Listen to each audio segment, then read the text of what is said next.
Hey guys, in this video I'll show you the sketch interface of SolidWorks, the tools needed for creating a simple sketch, and by the end of this video you would have learned how to create a simple flange with 4 holes. I'll also show you some good methods to follow when creating a sketch for a part. Alright, so let's get into it. So to create a new part, click on File, click on New, click on Part, and then click OK. So once you've done that, you have your 3D plane opened up. So this is where you would draw your sketch, design your part, and make many more things in the future. But before you start drawing a sketch, or before you start doing any form of design work, you need to define your measurement system, and this can be done at the bottom right hand of your screen.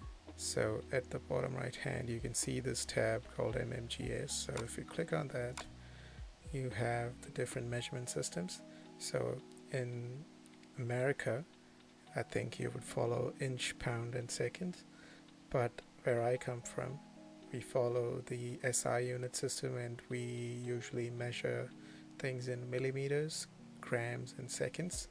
So it's already set to MMGS, and I would highly recommend from a mechanical engineer perspective to follow the millimeter, gram and second units. Centimeters is more for a tailor, and meters is pretty much for civil engineers and carpenters and architects probably. It is for a mechanical engineer, meter measurements and centimeter measurements are quite rare.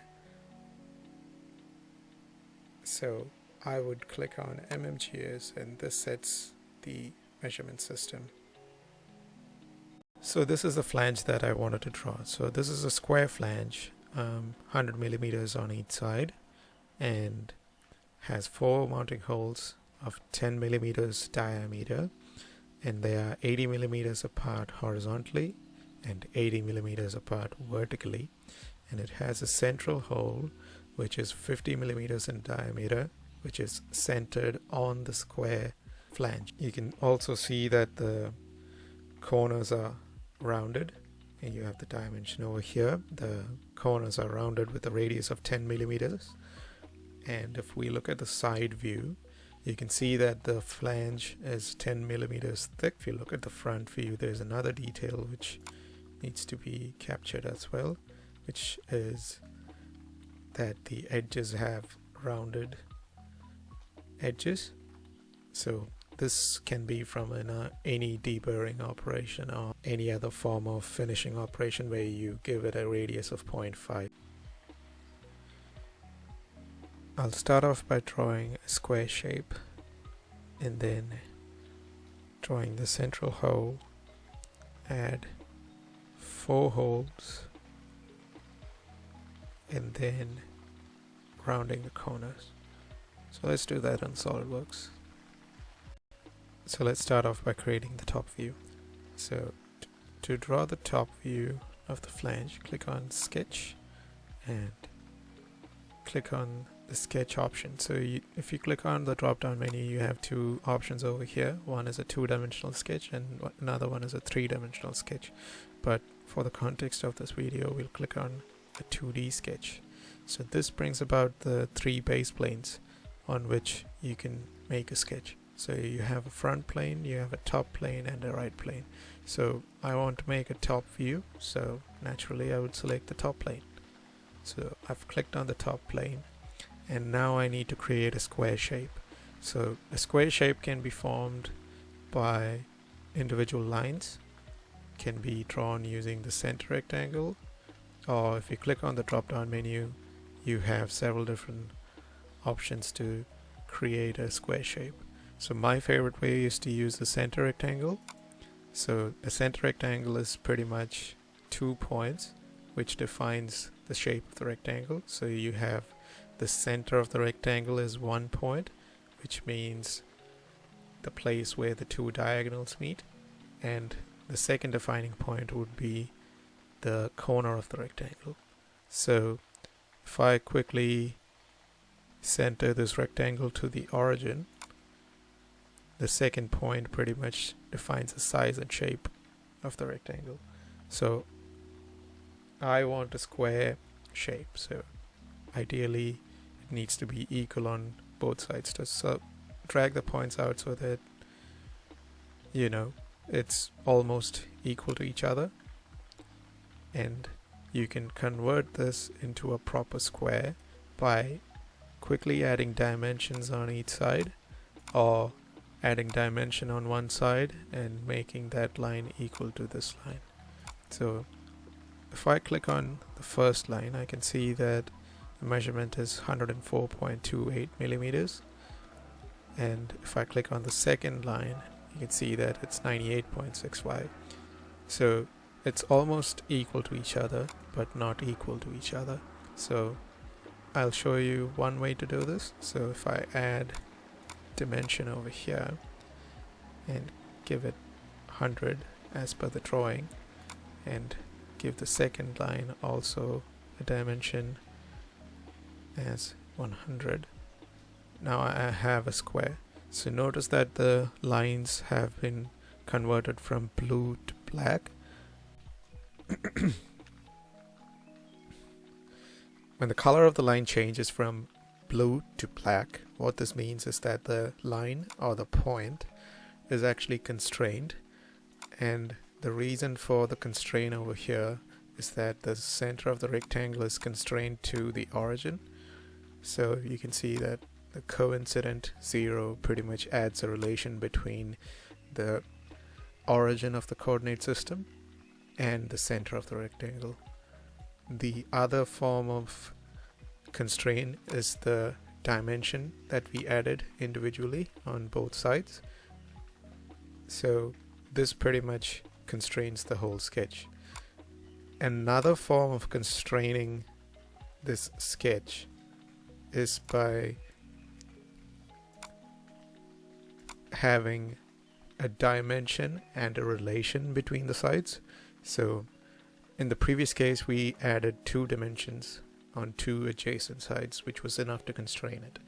So another method is to add a dimension on one side, say 100, and then you click cancel and click on the first line, control, and click on the second line.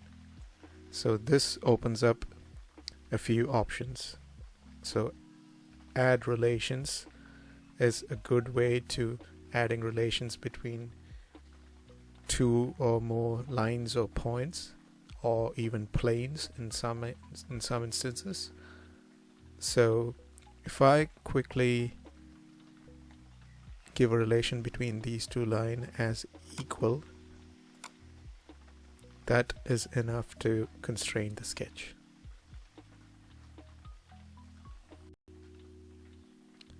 So now we've added a constraint to our sketch, and you can see at the bottom of the screen that the sketch is fully defined.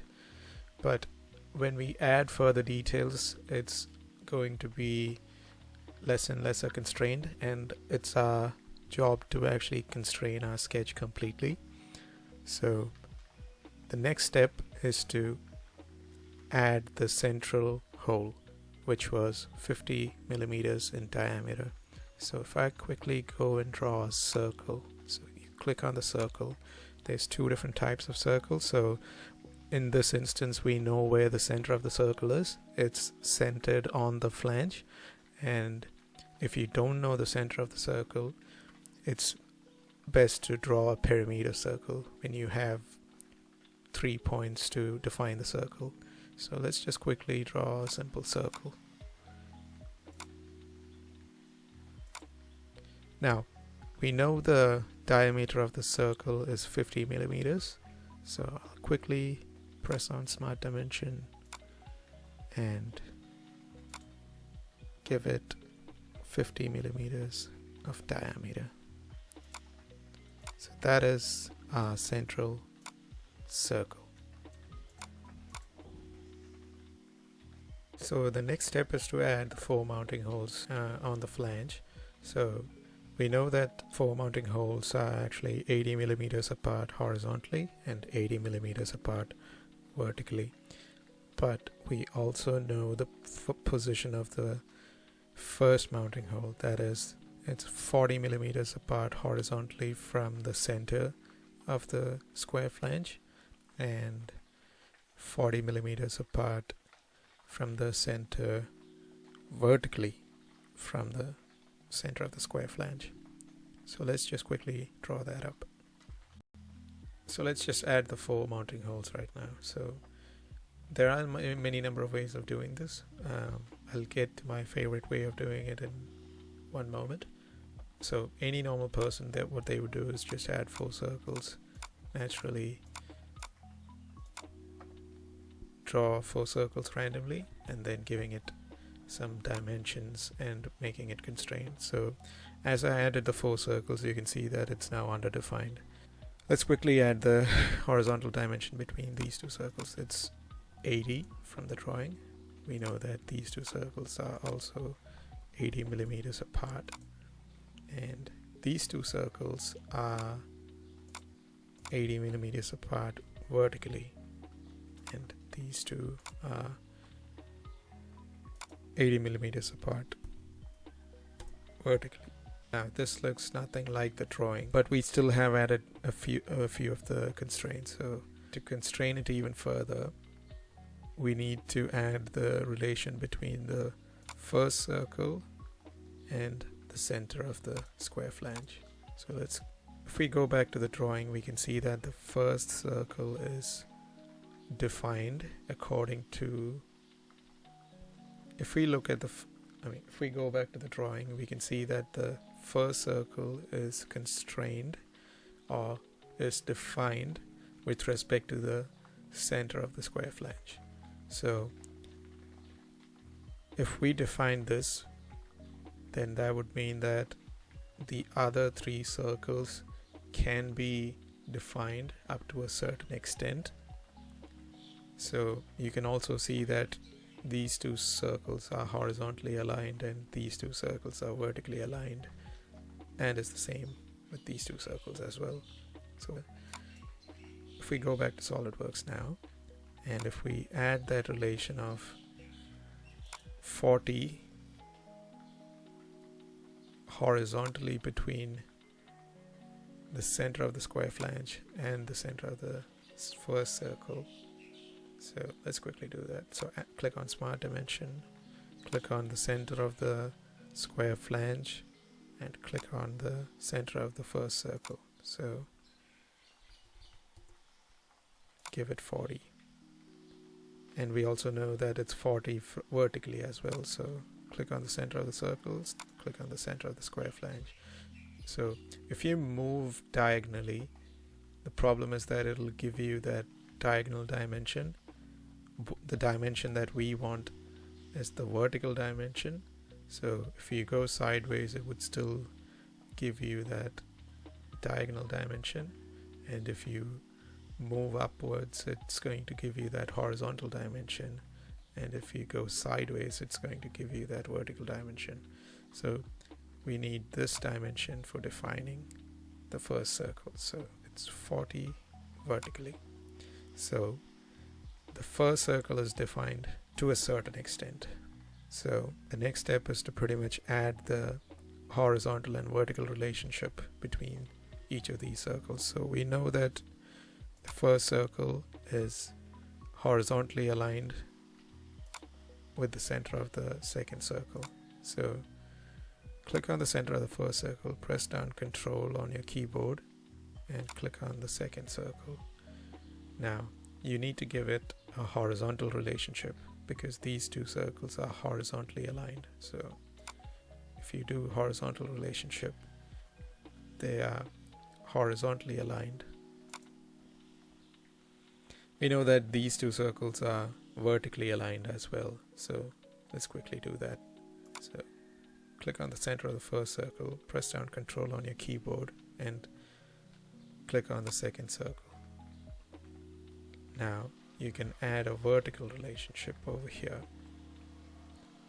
So the circles are vertically aligned, but let's try moving the third circle or the fourth circle. So I'm not able to move the circle anymore. It's the same case over here as well. So we have defined the center of these circles quite well, but the line is still blue in color.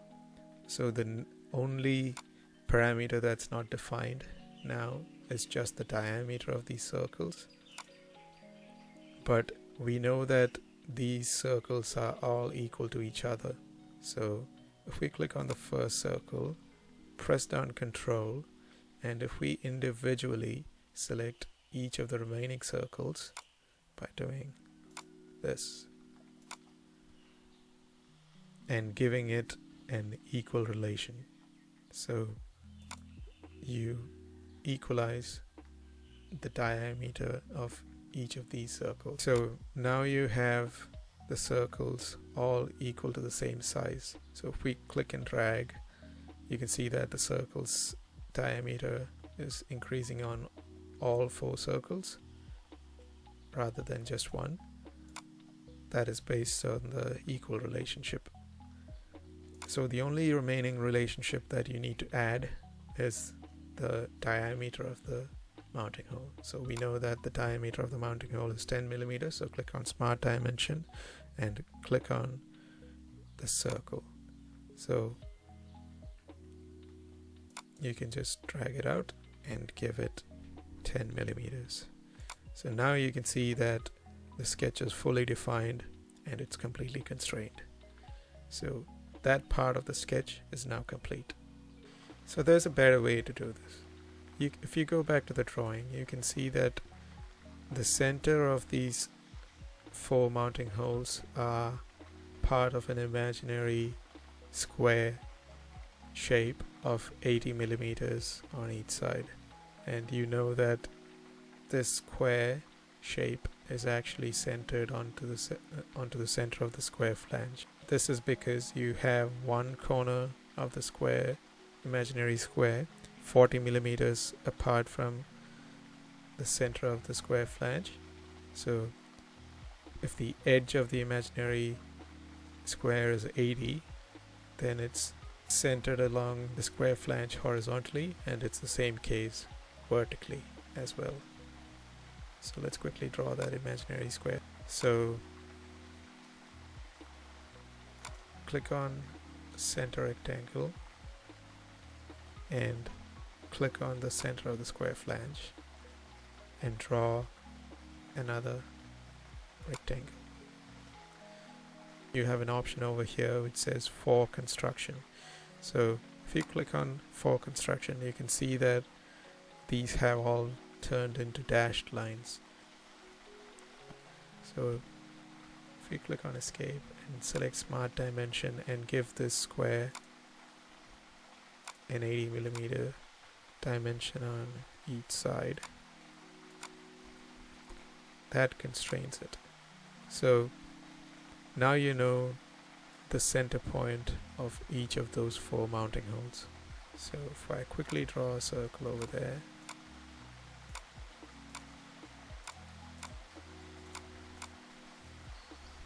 there you go. Now you know the center of these 4 squares. So the only remaining relation that needs to be added is the diameter of the circle, and to make sure that all 4 circles are of the same size. So if I quickly give one circle the dimension of 10 millimeters diameter, we need to make sure that all the 3 remaining circles are also equal to 10 millimeters. So as you did earlier, click on the first circle, press down Control on your keyboard, and click on the remaining 3 circles. And now give it an equal relationship. So you can see that the sketch is fully defined now, and all parts of the sketch is constrained.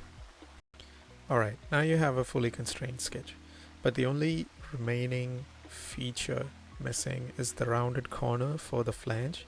Now this can be done as a part of the sketch, or it can be done as a part of part modification. So since this video is about sketches, I would stick to doing things as part of a sketch rather than a part. So having rounded corners can be done also in many different ways, but there is a very good feature in SolidWorks which can be used for rounding corners within a sketch. So back in the days, the easiest method to do a rounded corner was to use an arc and then just trimming the edges off. So if I had a simple 3-point arc, and if I selected the first point on the first edge and selected the second point on the second edge, and you just click on the third point anywhere, and now you have an arc. So the idea was to pretty much use a trim tool and then just trim the edges, which was a messy way to do things. But in SolidWorks there's a better way. It is to use a sketch fillet. So a sketch fillet pretty much gives a tangential curve along these two lines. So if I select the first line and if I select the second line, you can see that there is a curve that just popped up. So that is showing what the curve would look like once the edges are trimmed automatically as part of this feature. So if I quickly click on the tick mark over here, you can see you have a rounded edge, and it is constrained to the 10mm radius, which was defined as part of the drawing. And you can also guarantee that this curve is tangential to this line. So you can see that tangent relation defined already. Otherwise what happens is that when you draw a 3-point arc, you need to add those tangential relations manually, and you need to add the radius also manually, which is a bit messy in my perspective. And sketch fillet is the best way to do this, rounded corners. So if I do the same for the remaining 3 corners, so click on sketch fillet and click on the first 2 sides. So all it is saying right now is that the segment that's being filleted has a midpoint or equal length or equidistant relation. So you can just click yes over here and then just ignore that message because it's irrelevant at this point. And you don't necessarily need to click on the tick mark every time you finish with one fillet. You can carry forward and do the remaining. So you don't necessarily need to select the 2 lines. You can just select the corner, and that is enough to create the sketch fillet. So click on yes again and click on yes once more. So the radius is set to 10mm, which is what we wanted, and click OK. So now you have 4 rounded corners of radius 10mm. So now you have the sketch ready as per the top view in the drawing. So you have the square flange with rounded corners, 4 mounting holes, and then the central hole. So you now need to give the thickness of 10mm. So if we go back to the drawing, if we look at the side view, you can see that you need to add 10mm of thickness to the flange, and the other remaining feature is for adding the fillet of 0.5 radius. So let's do that. So as you have the sketch ready, click on exit sketch and click on the sketch, and now click on extruded boss or base. So that would give the sketch a certain thickness. So it's already set to 10mm of depth, So click on OK, and now you have a 10mm thick square flange with rounded corners as per the drawing. So the only remaining feature that we need to add is the 0.5mm rounded edge on each edge on this flange. So this is usually done as a finishing operation when you machine a certain part, so that you don't have any sharp edges, or you don't have any burrs so that it's going to scratch your skin. So the only thing remaining is to add that 0.5mm fillet. So click on fillet and set the radius to 0.5, which is what we want. And for now, let's keep things symmetric and click on items to fillet. So the fastest way, since we know that all edges need that 0.5mm fillet, is by just selecting the two major faces. So this ensures that the fillet appears on all edges, which is what was required in the drawing. So if we just select the first two faces, or the major two faces, that's enough to create rounded edges on all visible faces. So you don't necessarily need to individually select each edge, and this saves a lot of time. So there you have it, guys. Now you have a square flange as per the drawing, and you have now learned how to use some basic features on the sketch interface of SolidWorks. So this is pretty much a beginner level, and in the following videos I would show you how to use some of the more advanced features in Sketch, and some of the modifying features on Sketch as well, like linear sketch pattern and mirror entities and convert entities and etc. So until then, have a good day wherever you are. Thank you very much for watching this video.